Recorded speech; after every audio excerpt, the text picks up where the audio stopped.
ओंकार ओडिया। नमस्कार फ्रेंड्स, ओंकार ओडिया चैनल रे आपण मानक स्वागत। फ्रेंड्स, जदि आपण कहा से भली गुप्त प्रेम प्रणय संपर्क में लिप्त रही चाहती एवं चाहती कि से आपनकर शଯ୍या पर्यंत मध्य चली आसू, तेबे आज क्षुद्र भिडियो प्रदत्त उपाय को अनुसरण करंतु एवं किभली फलाफल लक्ष्य करते मते कमेंट बॉक्स में लिखंतु। एक एभली शक्तिशाली मंत्रोक्त तोटका क्रिया जहाँ माध्यम कि आपण जेकोसी व्यक्ति को चाहतु से आपनकर समस्त अभिष्ट को यथाशीघ्र पूर्ण करिवो। कस्मिन काले एही प्रयोग विफल होई नाही। जदि आपण माने एही भिडियो को सठिक भाव में बुझिकरी सठिक भाव में प्रयोग करेंगे, तेरे यह चमत्कार शक्तिशाली बहु परीक्षित उपाय को आपण मान आगे उपस्थापन करने पूर्व क्षुद्र निवेदन, जदि आप आज प्रथम बार करके चैनल पाद देती कंटेंट आपन रुचि रोचे तेज चैनल कड़े लाल कलर सब्सक्राइब बटन क्लिक कर बेल आइकन क्लिक कर ऑल नोटिफिकेशन उपर क्लिक कर चैनल टी सब्सक्राइब कर जबकि आम जिते आपण सेवार यही तंत्र मंत्र भिडियो अपलोड करूँ तार सर्वप्रथम नोटिफिकेशन आपण पाखे पहुंचो से सब को आपण सर्वादूर देखिकी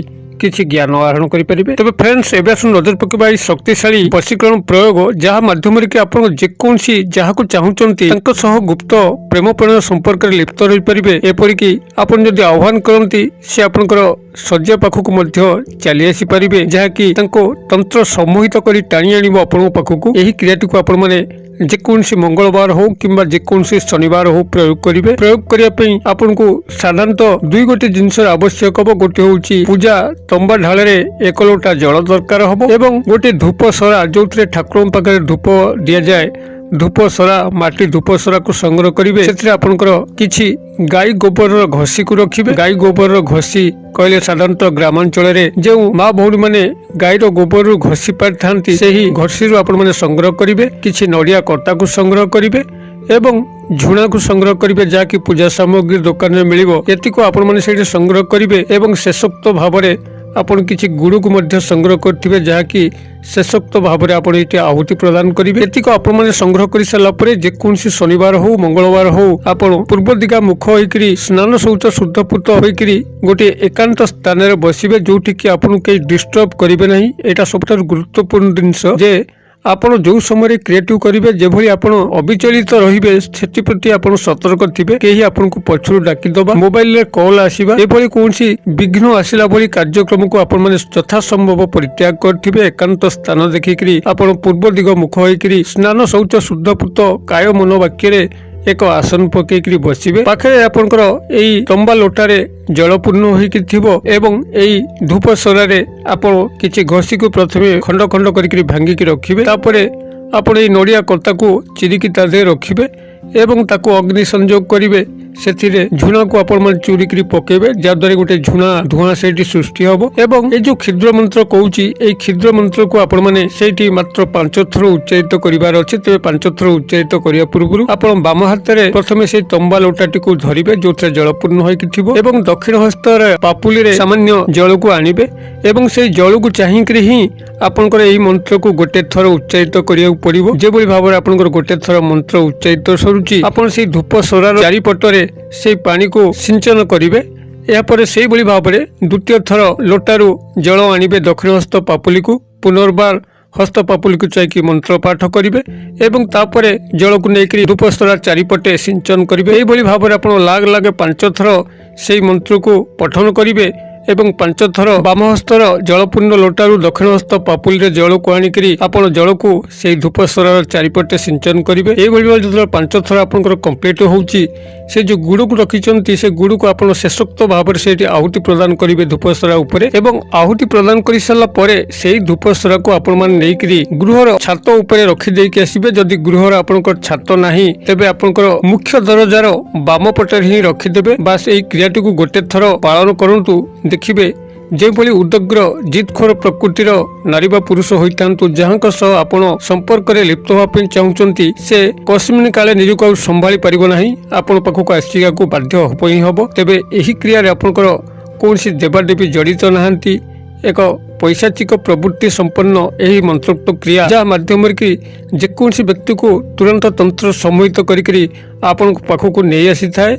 यही क्रियाटी को बारंबार दोहराइबा से भली ठीक नुहे। जेहेतु पैशाचिक प्रवृत्ति संपन्न यही मंत्रोक्त क्रिया जितेबाला କୌଣସି ବ୍ୟକ୍ତିକୁ ଆପଣମାନେ ତନ୍ତ୍ର ସମ୍ମୋହିତ ବଶୀଭୂତ କରିକି ପାଖକୁ ଆଣୁଛନ୍ତି ଯଦି ବାରମ୍ବାର ଏହି କ୍ରିୟାଟିକୁ ଆପଣମାନେ ସଂଗଠିତ କରିବା ପାଇଁ ଚେଷ୍ଟା କରନ୍ତି ତେବେ ଆପଣଙ୍କର ଐଶାଚିକ ପ୍ରବୃତ୍ତି ସମ୍ପନ୍ନ ନିଜର ବ୍ୟକ୍ତିତ୍ୱ ହୋଇଯିବ ଯାହାଦ୍ୱାରା କି ଆପଣଙ୍କର ଭବିଷ୍ୟତ ଜୀବନ ପ୍ରତି ସେଭଳି ଏକ ସୁନ୍ଦର ମାନବିକ ଜୀବନ ଆପଣଙ୍କୁ ପ୍ରାପ୍ତ ନ ହୋଇପାରେ। ନିହାତି ଯଦି ଆବଶ୍ୟକ ପଡ଼ିବ କୌଣସି ବ୍ୟକ୍ତି ନାରୀ ପୁରୁଷଙ୍କୁ ଆପଣଙ୍କର ପାଖକୁ ଆଣିକି ତାଙ୍କର ସାନ୍ନିଧ୍ୟ ଲାଭ କରିବାକୁ ମାତ୍ର ଗୋଟେ ଥର କିମ୍ବା ଦୁଇଥର ଯଥେଷ୍ଟ। ଅଧିକ ଏହାକୁ ଲୋଭାନ୍ୱିତ ହୋଇକରି କଲେ ପୈଶାଚିକ ପ୍ରବୃତ୍ତି ସମ୍ପନ୍ନ ଆପଣ ହୋଇଯିବେ ଯାହାଦ୍ୱାରା କି ସାମାଜିକ ସ୍ରୋତରୁ ଟିକେ ବାହାର ହେଲା ଭଳି ଆପଣଙ୍କୁ ଅନୁଭୂତ ହେବ। ତେବେ ଏହି ପୈଶାଚିକ ପ୍ରବୃତ୍ତି ସମ୍ପନ୍ନ ମନ୍ତ୍ରର ଯେଉଁ ପ୍ରଭାବ ଶରୀର ଉପରେ ପଡ଼େ ତାକୁ କାଟିବା ପାଇଁ ମଧ୍ୟ ଏକ ଦିବ୍ୟ ମନ୍ତ୍ର ଅଛି ଯାହାକି ଭବିଷ୍ୟତ କ୍ରମରେ ମୁଁ ଆପଣଙ୍କୁ ଏହି ଚ୍ୟାନେଲ ମାଧ୍ୟମରେ ଭିଡ଼ିଓ ମାଧ୍ୟମରେ ସେୟାର କରିବି। ସେଥିପାଇଁ ଆପଣ ଚ୍ୟାନେଲକୁ ସବସ୍କ୍ରାଇବ କରିକି ବେଲ୍ ବଟନ୍ ଦବାଇକି ରଖିଥାନ୍ତୁ ଯାହାଦ୍ୱାରା କି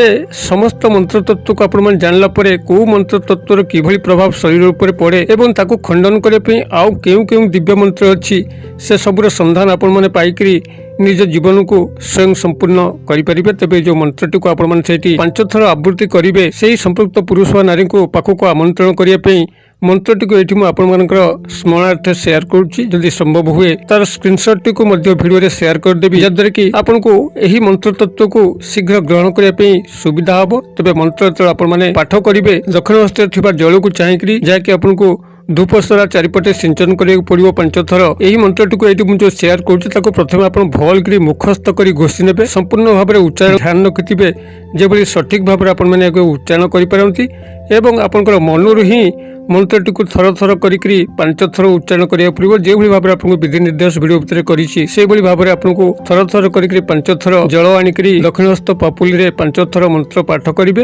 ଏବଂ 5 ଥର ଧୂପସ୍ତରା ଚାରିପଟେ ଆପଣ ସିଞ୍ଚନ କରିବେ। ସମ୍ପୂର୍ଣ୍ଣ ଭାବରେ ଯଦି ଉଚ୍ଚାରଣଗତକୁ ଧ୍ୟାନ ଆପଣ ଦିଅନ୍ତି କୌଣସି ଭୁଲ ବା ଆପଣ ଅପଭ୍ରଂଶ ନ କରିକି ମନ୍ତ୍ରଟିକୁ ପଢ଼ନ୍ତି ତେବେ ନିଶ୍ଚିତ ଭାବରେ ଧ୍ରୁବ ସତ୍ୟ କୌଣସି ନା କୌଣସି ଯାହାକୁ ଆପଣ ଚାହୁଁଛନ୍ତି ଏହି ପୈଶାଚିକ ଶକ୍ତି ସମ୍ପନ୍ନ ମନ୍ତ୍ରଟିରେ ସେହି ବ୍ୟକ୍ତି ନାରୀ ବା ପୁରୁଷ ଆପଣ ପାଖକୁ ତନ୍ତ୍ର ସମ୍ମୋହିତ ହୋଇ ଟାଣି ହୋଇ ଆସିବ ଏବଂ ଆପଣଙ୍କ ଅଭିଷ୍ଟଟି ପରିପୂର୍ଣ୍ଣ ହୋଇପାରିବ। ତେବେ ଏହି ମନ୍ତ୍ରଟିକୁ ଏଠି ମୁଁ ଆପଣମାନଙ୍କର କଲ୍ୟାଣାର୍ଥେ ସେୟାର କରୁଛି। କାଗଜ କଲମରେ ଟିପି ନିଅନ୍ତୁ। ମନ୍ତ୍ରଟି ଆପଣଙ୍କର ଏଇଭଳି ରହିବ। ଓಂ କ୍ରଂ ଚଲାୟମାନ ଅମୁକ ହଂ ହଂ ଫଟ୍। ମୁଁ ଆଉଥରେ ମନ୍ତ୍ରଟିକୁ ପଢ଼ି ଦଉଛି। ଓಂ କ୍ରଂ ଚଲାୟମାନ ଅମୁକ ହଂ ହଂ ଫଟ୍। ଆପଣ ଅମୁକ ସ୍ଥାନରେ ସମ୍ପୃକ୍ତ ନାରୀ ବା ପୁରୁଷଙ୍କର ନାମକୁ ନେବେ ଏବଂ ମନ୍ତ୍ରଟିକୁ ସ୍ୱୟଂ ସମ୍ପୂର୍ଣ୍ଣ କରିବେ। ମୁଁ ଆଶା କରେ ଦର୍ଶକ ବନ୍ଧୁ ଭିଡ଼ିଓଟି ନିଶ୍ଚିତ ଭାବରେ ଆପଣଙ୍କର ବୋଧଗମ୍ୟ ହୋଇଥିବ, ଭଲ ମଧ୍ୟ ଲାଗୁଥିବ। ଯଦି ଏଇଭଳି ଭିଡ଼ିଓ ଆପଣ ବାରମ୍ବାର ଚାହାନ୍ତି ତେବେ ଏହି ଭିଡ଼ିଓକୁ ଗୋଟେ ଲାଇକ୍ କରିଦିଅନ୍ତୁ ଯାହାଦ୍ୱାରା ଆପଣ ମନୋବଳ ଦୃଢ଼ ହେବ ଏବଂ ଏଇଭଳି ବହୁ ଗୁରୁତ୍ୱପୂର୍ଣ୍ଣ ତଥ୍ୟ ସମ୍ବଳିତ ପରୀକ୍ଷିତ ଭିଡ଼ିଓ ଗୁଡ଼ିକ ଆପଣମାନଙ୍କ ସେବାରେ ଅପଲୋଡ଼ କରିବୁ। ଭିଡ଼ିଓର କ୍ଷୁଦ୍ର ପରିସର ମଧ୍ୟରୁ ମୋତେ ଏଇଠି ଆଜି ବିଦାୟ ଦିଅନ୍ତୁ।